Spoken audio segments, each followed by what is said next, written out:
کہ یہ کیلا حضرت اویس کرنے کے لیے اترا تھا؟ یہ ہماری عورتوں کو بھی پتا ہے اس حدیث کا. یہ کوئی حدیث نہیں ہے.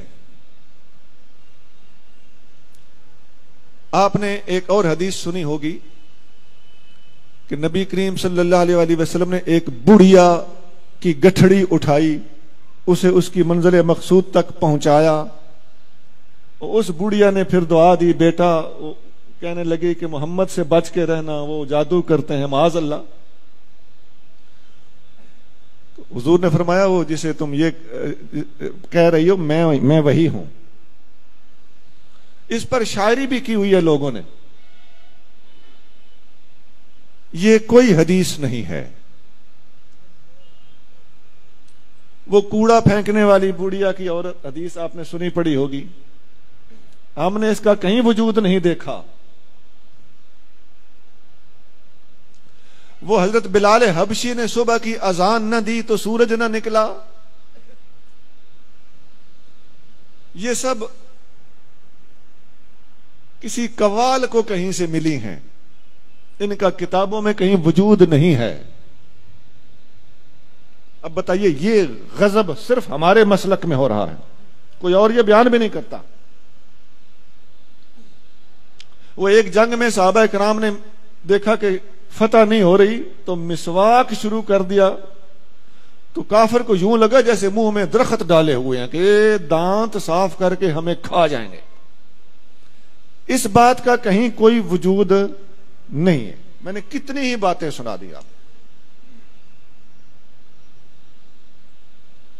وہ حضور صلی اللہ علیہ وسلم کے پاس ایک بندہ بیٹا لینے آیا تو وہ آپ نے فرمایا کہ تیرے نصیب میں بیٹا نہیں ہے. باہر نکلا تو امام حسین رضی اللہ تعالیٰ عنہ کھیل رہے تھے. آپ نے فرمایا 1 2 3 4. حضور باہر تشریف لے آیا. آپ نے فرمایا حسین بس. اب اس کا کہیں کتابوں میں کوئی وجود نہیں، محققین کے ہاں اس کا کوئی وجود نہیں. اس قسم کی باتیں ہیں. کچھ اور بھی بہت ہے، میں نے کافی ساری باتیں سنا دی ہیں. ایسی حدیثیں ہمارے ہاں ہمارے اہل سنت کے حلقوں میں، خاص طور سے عوامی حلقوں میں اور خواتین میں، اور خاص طور سے یہ جو ہم الحمدللہ معجزات کرامات کے سب سے زیادہ چونکہ ماننے والے ہم ہی ہیں، ہماری اس محبت عقیدت اور صحیح العقیدگی سے ناجائز فائدہ اٹھاتے ہوئے لوگوں نے اس قسم کی باتیں بھی ہمارے اندر داخل کر دی. میں نے پوری احتیاط سے کام لیتے ہوئے کچھ باتیں بتائی ہیں. میرے ذہن میں اور بھی وہ حدیثیں ہیں جن کو حدیثیں کہا جا رہا ہے، وہ حدیثیں نہیں ہیں. اور ایسا ہے کہ اگر آپ ان کو کسی خاص طور سے کسی سٹیج پہ بیان ہو رہی ہو تو عوام کا کیا قصور؟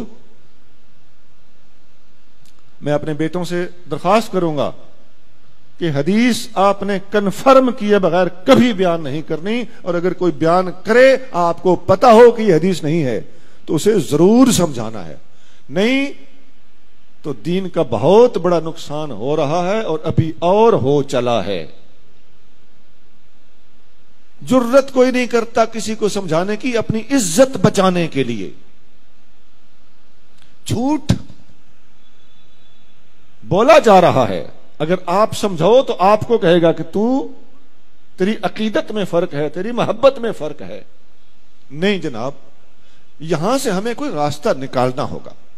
ہمیں یہ جرت کرنا پڑے گی. ہمیں حق گوئی سے کام لینا ہوگا. ہمیں فاروق اعظم کی طرح یقول الحق ولو کان مرا، فاروق حق بولتا ہے خواہ کڑوا ہو، اس کا مصداق بننا پڑے گا.